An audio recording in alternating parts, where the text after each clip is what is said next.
얼마 전 군대에 간 아들이 첫 휴가를 마치고 부대로 복귀하던 날이었습니다. 기차를 타기 직전 플랫폼의 소음 속에서 아들이 갑자기 저를 꽉 안아주었습니다. 그리고 제 귀에 대고 장난스럽게 툭 던지듯 말하더군요. 엄마, 사랑합니다. 그 한마디가 귓가에 닿는 순간 저는 하마터면 그 자리에서 울어버릴 뻔했습니다. 21살, 훌쩍 자라 군복을 입은 아들의 넓은 어깨에 안겨 문득 깨달았습니다. 나는 아이를 혼자 키웠다고 생각했는데 정작 이 거친 세상에서 나를 안아주고 키워낸 건 바로 이 작은 아이라는 걸요. 홀로 아이를 키운 시간은 늘 미안함과의 싸움이었습니다. 남들보다 뒤처지지 않게 하려고, 그리고 아빠의 빈자리가 느껴지지 않게 하려고 저는 악착같이 일하며 버텼습니다. 직장에서 살아남으려고 하기 싫은 회식 자리에서도 술을 억지로 마시던 시절이 있었습니다.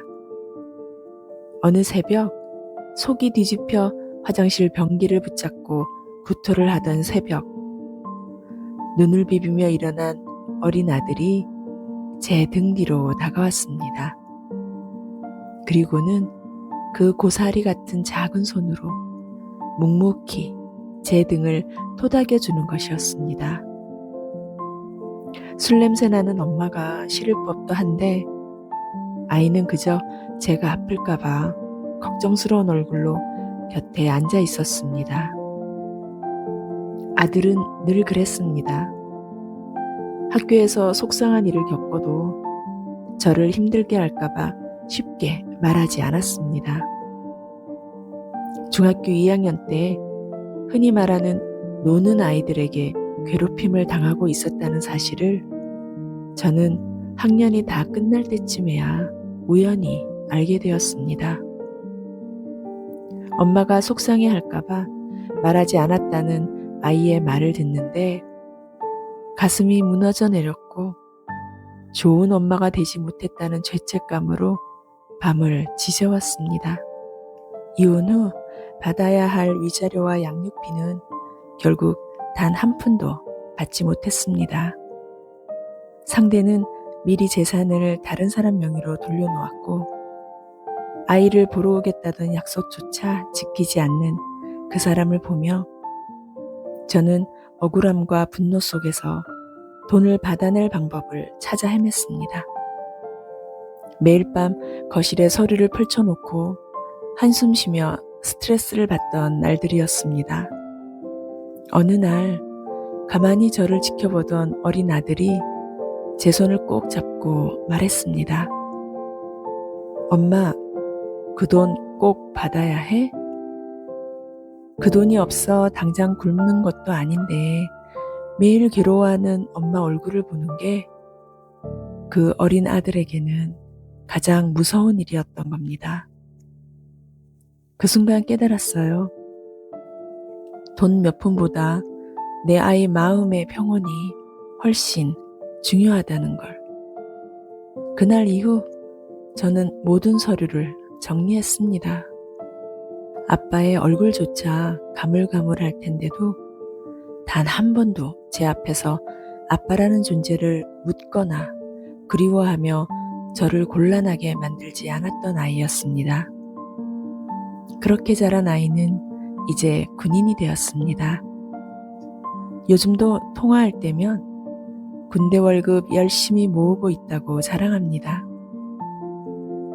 엄마는 내 걱정하지 말고 엄마 건강부터 챙겨. 제가 조금이라도 힘없는 목소리를 내면 당장 병원 가라고 난리를 치는 아들의 목소리를 들을 때마다 제 마음속 오래된 상처들이 조금씩 아물어가는 걸 느낍니다. 세상은 흔히 혼자 아이를 키운 삶을 안쓰럽거나 부족한 이야기처럼 말하곤 합니다. 저 역시 한때는 남들처럼 평범한 가정조차 이루지 못한 내 인생이 실패했다고 생각했습니다. 하지만 플랫폼에서 저를 안아주던 아들의 등을 보는 순간 확신했습니다. 내 인생은 실패하지 않았다는 것을요. 화려한 성공이나 부귀영화는 없을지 모릅니다. 하지만 이렇게 단단하고 따뜻하게 자라 엄마를 지켜주는 사람이 되어준 아들이 있다는 것. 그것이 제 인생의 가장 큰 성공이었습니다. 나를 지켜준 나의 작은 나무. 나의 아들아, 고맙고 사랑한다.